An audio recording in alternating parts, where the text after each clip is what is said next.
On this 27th Sunday in Ordinary Time, it seems the disciples are making a demand of Jesus. They say, "Increase our faith." I suppose we could consider it a request, maybe even a question. But at least to me, it comes across as more of a demand. And Jesus' reply seems a bit absurd as well.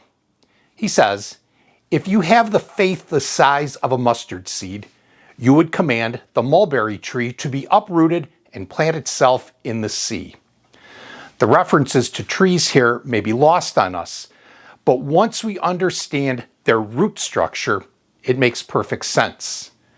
I am sure that along the way, in our faith journey, we have heard that the mustard seed is one of, if not the, smallest of seeds. But once it is planted and begins to grow, it spreads like wildfires. The mulberry tree, on the other hand, has a deep and very extensive root system that anchors it well into the soil. Jesus is telling his disciples that they have been equipped with the necessary amount of faith to overcome deep-seated systems of injustice and violence.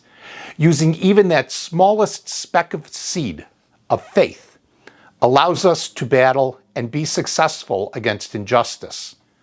We just need to put our faith to good use, to discern where necessary as to the steps we need to take, and then to be people of action. As the season of creation comes to an end here in 2025, it helps to understand God's gift of creation and exactly how we exist integrally, that is to say, interconnected with creation. This is what Pope Francis wrote about in his encyclical Laudato Si and his follow-up exhortation Laudate Deum. We, humanity, are interconnected with this wonderful, beautiful gift of creation. Paragraph 91 of Laudato Si says, quoting, "Everything is connected. Concern for the environment thus needs to be joined to a sincere love for our fellow human beings and an unwavering commitment to resolving the problems of society."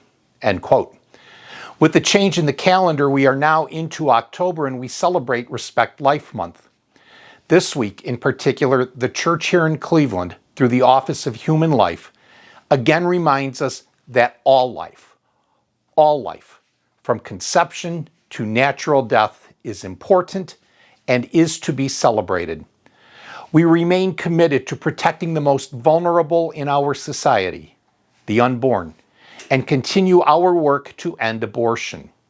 We have, even with a speck of faith, what we need to work to end abortion and to help celebrate life, all life, today and always. Until next week, peace and blessings.